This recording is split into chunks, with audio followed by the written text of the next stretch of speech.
Sika. Na changea na komana. Magazine d'actualité Bissomai. Politique, événements, sport et loisirs. Religion, sociale, éducation, découverte et promotion. Notre magazine donne la parole à celles et à ceux qu'on n'attend pas. Ici, le public devient acteur de l'actualité.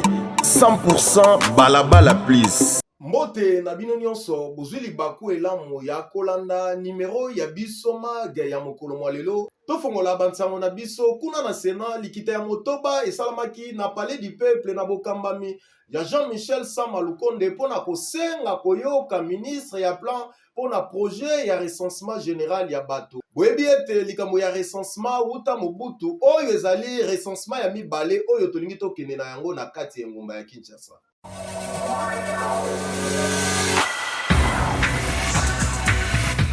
Likita ya motoba ya Sénat esalamaki na Palais du Peuple na bokambami ya Jean-Michel Sama Lukonde. Likita yango esukaki kondima motindo moko ya likambo ya motion pona kosenga koyoka ministre ya plan pona projet ya recensement général ya bato nyonso. Nde ba sénateur 79 na kati ya 109 oyo bazali na Sénat bazwaki esika na likita yango. Kasi na masolo eye ba sénateur balakisaki mitungisi mingi na oyo etali ndenge nini recensement yango ekosalama.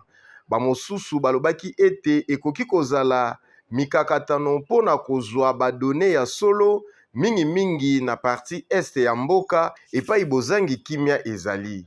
Pe na bisika mosusu ekoki kozanga kotongama to pe kopesa bashifre ya lokuta. Pona kosukisa esengeli koyeba ete recensement ya suka na mboka na biso esalamaka na 1984. Tosimba nanu mambi matali sécurité epai wapi na Beni ba criminel zomi batiemi maboko na bayi la police.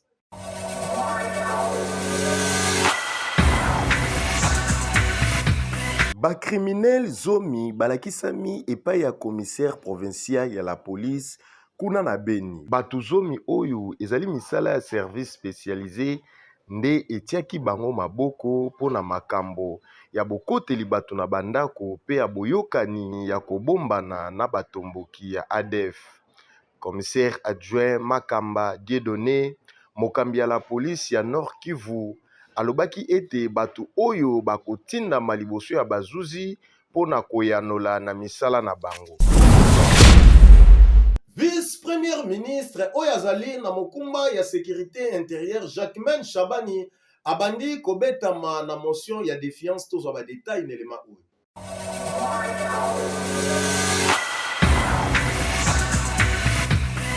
Parce que le chef de l'État qui lui a fait confiance pour pouvoir assurer la sécurité des Congolaises et des Congolais, avec moi, vous allez vous rendre compte que cette sécurité pose énormément de problèmes. C'est comme ça que 56 députés ont apposé leur signature sur ces documents et retirant ainsi leur confiance au vice-premier ministre de l'Intérieur et lui demandant, l'exigeant tel que le règlement intérieur de l'Assemblée nationale le stipule, ainsi que la Constitution, de déposer sa démission. Et que dans le méga ministère qu'il est en train d'occuper, il fait montre d'une, désolé pour ces termes, incapacité à pouvoir sécuriser le Congolaise et les Congolais. Tenons, à Kinshasa, le braquage à main armée, chaque jour, le matin, midi et la nuit, n'en parlons pas. À telle enseigne qu'on se pose la question si nous sommes en Haïti ou nous sommes en République démocratique du Congo, une terre de paix. Nous sommes tous de l'Union sacrée, oui, mais lorsque un membre de l'Union sacrée n'est pas à mesure de sécuriser les Congolaises et les Congolais, nous ne pouvons pas laisser le mandat et le bilan du chef de l'État être noirci par une incompétence qui s'avère notoire. Et c'est là dans toute la République démocratique du Congo. À Kisangani, on braque même dans les hôpitaux. À Lubumbashi, n'en parlons pas. On kidnappe le médecin, on kidnappe le journaliste, on tue les prêtres, n'en parlons pas. En Ituri, dans le sud Kivu, malgré les efforts que le président de la République est en train de fournir pour rétablir la paix, il met des moyens pour la sécurisation des Congolais. Mais qu'est-ce qui est déplorable que de voir, même en plein Kinshasa, en plein centre-ville du marché central, on vient braquer pendant la journée. Monsieur le vice-premier ministre, ministre de l'Intérieur, vous pouvez être compétent ailleurs. Mais dans ces méga ministères, je sais que aucun Congolais ne va être contre moi. Et moi, ici, je suis en train d'agir avec mes collègues. J'ai leur bénédiction. Je suis le petit-fils du feu Sphinx délimité. Lorsqu'il remarque que quelque chose ne va pas, notre grand-père, Étienne Tshisekedi Wamulumba, ne mâchait pas sa langue. Il ne mettait pas sa langue dans la bouche pour dénoncer l'insécurité. Et moi, je suis le fils de Félix-Antoine Tshisekedi, petit-fils de Étienne Tshisekedi. J'agis dans la logique de mon père, j'agis dans la logique de mon grand-père, qui est celui de voir la sécurité des Congolais, qui est la vision de notre feu grand-père, Étienne Tshisekedi Wamulumba, paix à son âme, qui est celui du peuple d'abord. Nous vous remercions. Tosimba nano mambi matali santé epai wapi docteur Mangengenge kuna bokono nyonso ezali kobeta madada na ndenge ya kosakana te.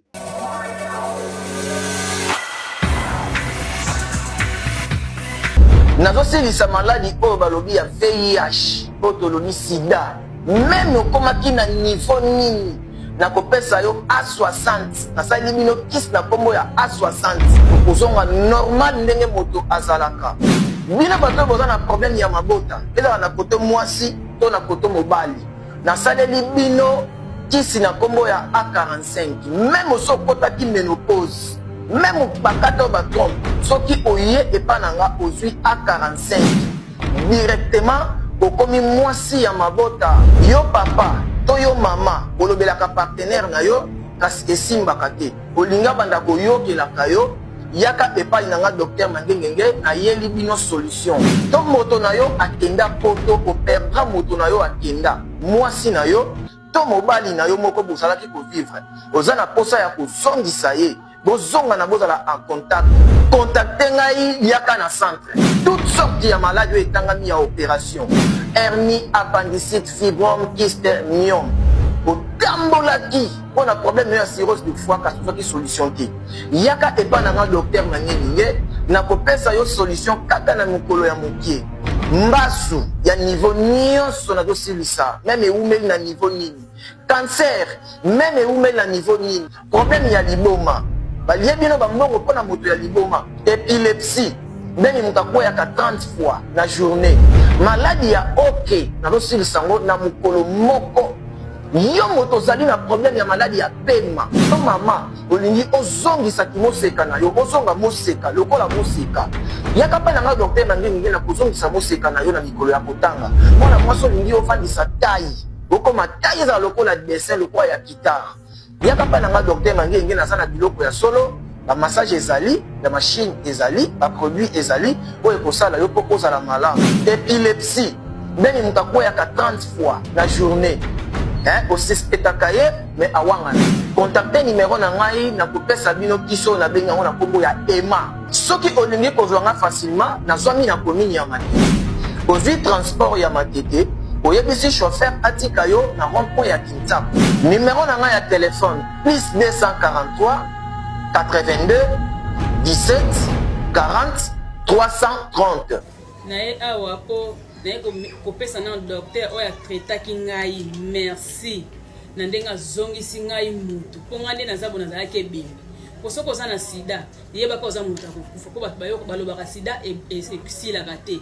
Natamboli na badocteur ebele oyo totalaka na batv tozoyoka bazolobaloba bazoganga na bino bomona lokolo ezalaki grave fale bakei kokata yango oyo lokolo balingai bakata yango lokolo zongi mobimba lokolo ezaki ya kopola ndende bomona ngo ezaki na musuni te ezaki etoboka awa ezalaki lidusu lidusu wana ezalaki ntina se mer tombola wana totala ntina se totala momoni lidusu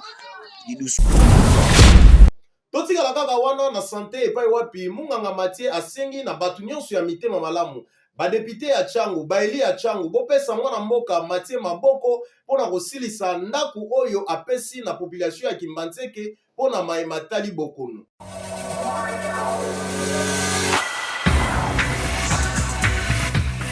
Espace est tellement mouqué, il y a un tout ce qui m'a candidat au ton na kati pour permettre biso ba malade na biso baza la malamu na ndingi ya kati.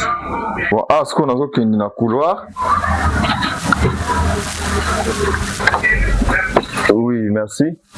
Monique Oyo, eza couloir oyo permettre biso abato oba wana kovana na salle d'attente mpona kobima kokende na nsima se soulager. Awa sikoyo tokoti na bâtiment oyo tokosa mpona baservice oyo nyonso omoni ya chambre oyo toreserve yango mpona chirurgie. Chambre oyo chambre mosusu eza awa eza réservé mpona bamama na biso ya kobota salle d'accouchement oyo ekozala tokotia yango lokola bloc ya chirurgie na biso.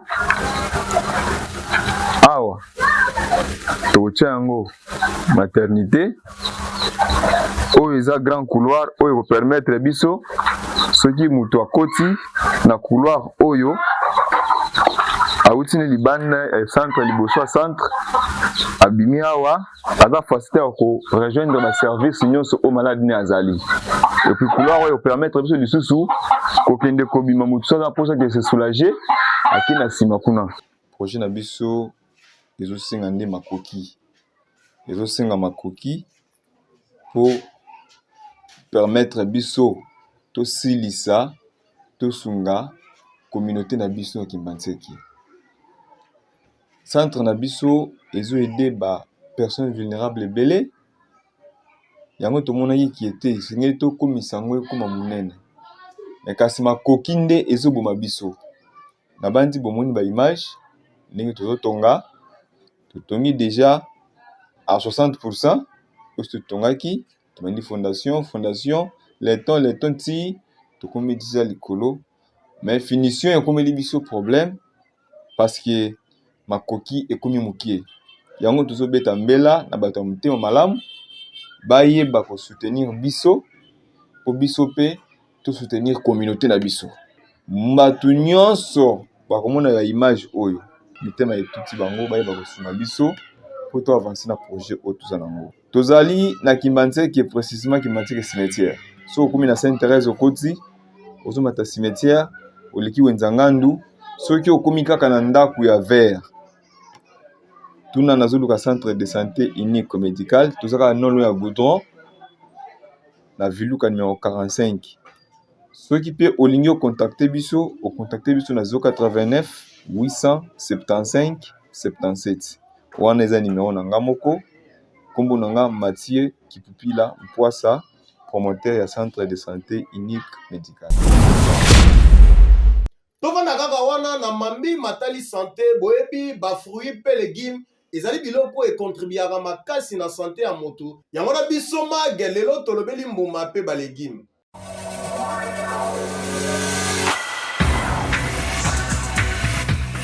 Mbuma pe ndunda ezali biloko ya ntina mingi na bomo ya moto. Ezali kopesa nzoto makasi pe kosalisa nzoto ezala malamu.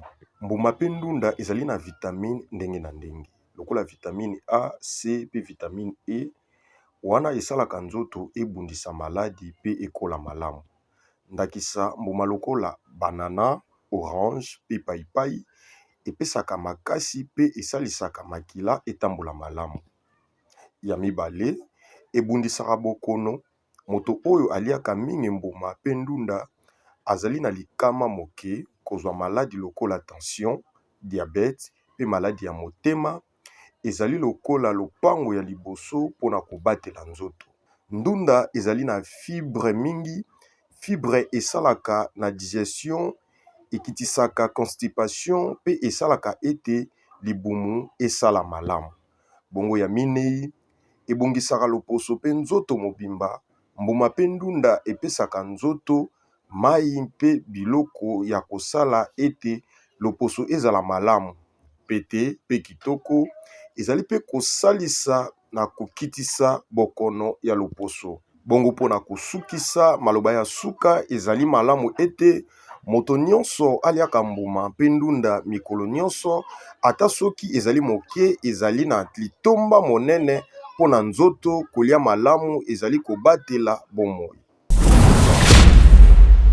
Tosi manano mambi matali mangoma les élus du plein évangile, les paroisses, temples d'espoir. Oye kamba marabongo epai ya pasteur Maurice Dilou bakil te bandi penda ko banda 7h kino 10h match elali.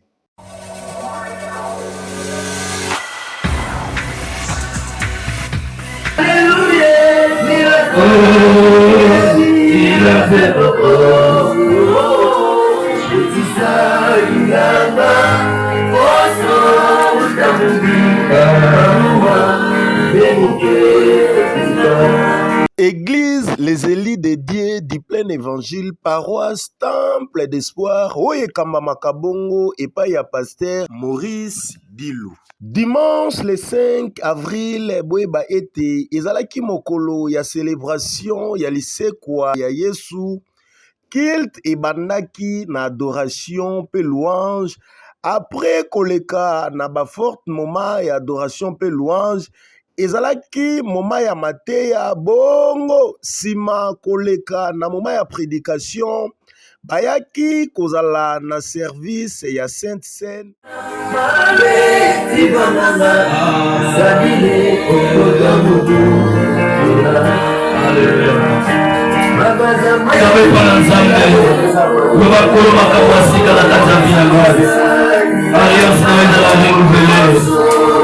Que je descende encore dans ma vie. Oh mon Dieu, mon roi. Oh mon Seigneur, mon Dieu. Oh l'Éternel, mon Dieu, mon roi. Oh Jésus. Il a fait mon corps. Oh Gosso.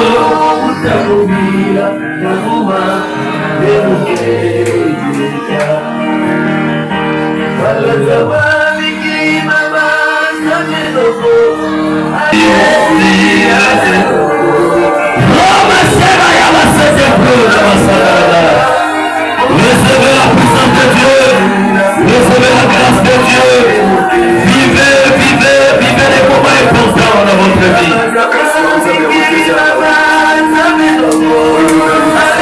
Après service de l'homme de Dieu, atalisaki mbongwana ya ba programme ya ba kilt. Tosimba ete ba kilt ezongi penza ba kilt ya tongo makasi kobana na ngonga ya 7h kino 10h.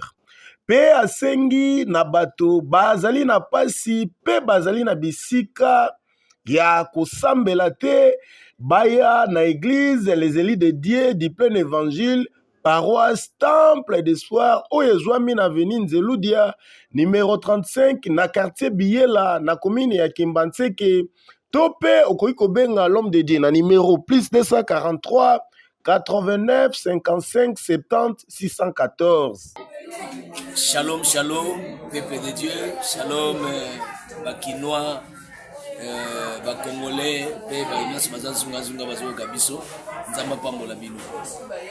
je viens vous annoncer la bonne nouvelle du Seigneur Jésus-Christ. Le dimanche 5 avril, les chrétiens célèbrent la Pâque.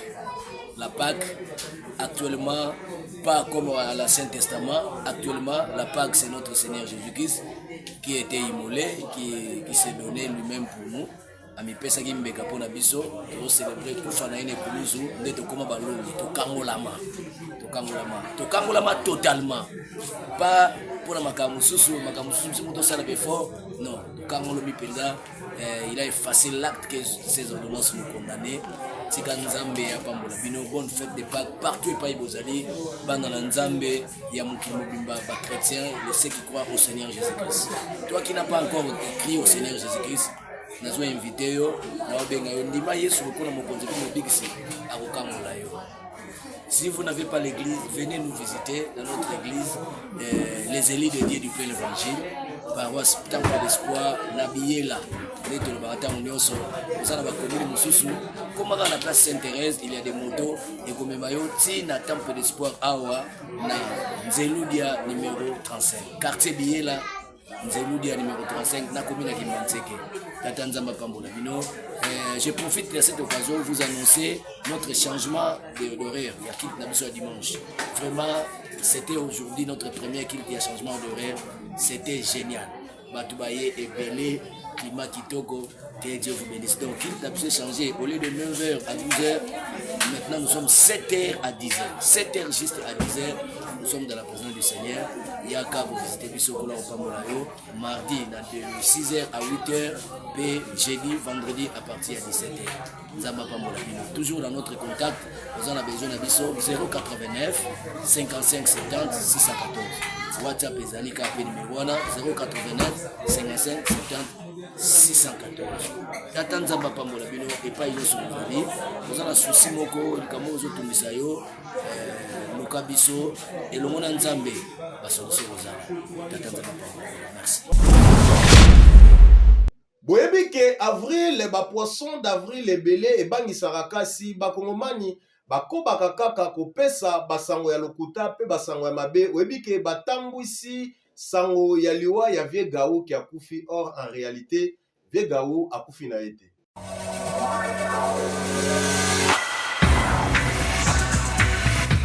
On y veille. Oh, veille, on va faire des veilles de années en forme. Mais pour moi, je vais boire avant. Na kufi nanga menga mona se bateke na kufi. Ba zo mona na bi petit Sainte-Thérèse. Nazali o na ali. Nous oli abonu na likaya bo. Veille azali. Tu vois veille azali en forme. Veille de années 100 ans. Azana no pena. Mande bona na zali. Ah, ito. Merci.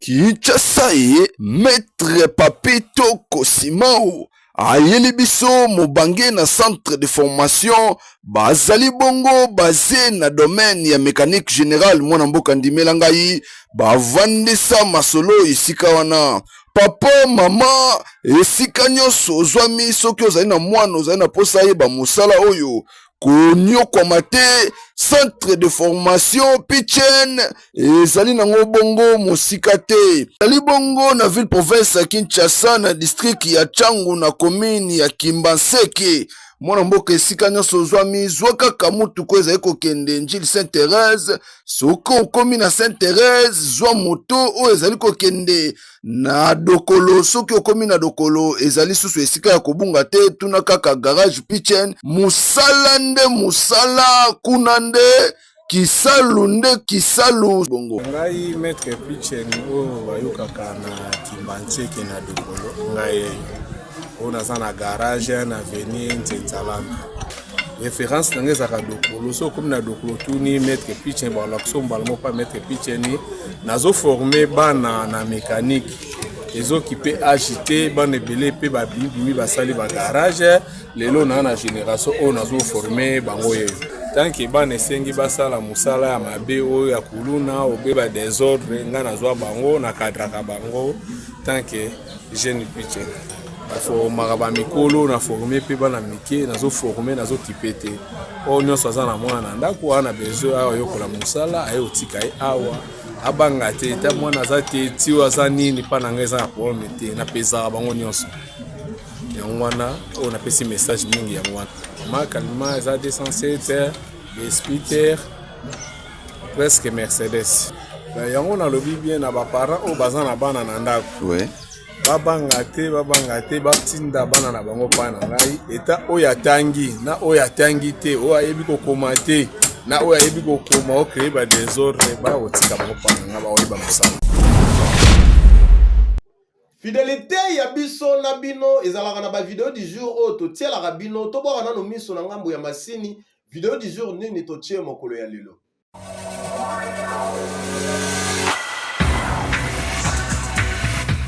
Akwedi kupenga abula bukabidi kosa mufu kosa hakuna kutabidi twafanya manyie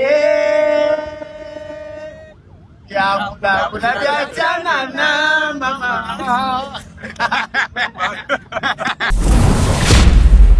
Na pesi mbote na pasteur Moïse Lunungu Jeriba, le puissant serviteur de Dieu. Na pesi mbote na ingénieur Scotty kuna na Psy Télévision. Ngai na bino soki kolonzambe aboyi mokili na ete tokokutana na numéro oyo elandi. Lobby!